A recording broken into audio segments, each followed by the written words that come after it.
По формирањето на изборните одбори, општинските изборни комисии ќе почнат со организација на изборите.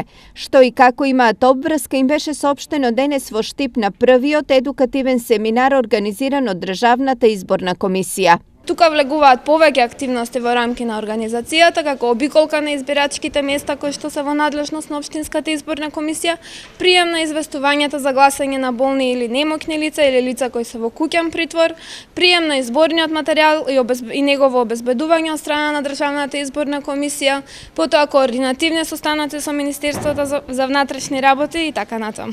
На денешната обука присуствуваат членовите на комисиите од изборната тројка, со цел сите од прва рака да бидат информирани за сите детали. Целта на овие семинари е членовите на општинските изборни комисии да се запознаат со нивните надлежности, кои што ги имаат од моментот на распишување на изборите па се до завршувањето на изборите и истите да ги извршат ефикасно и во согласност со законските прописи.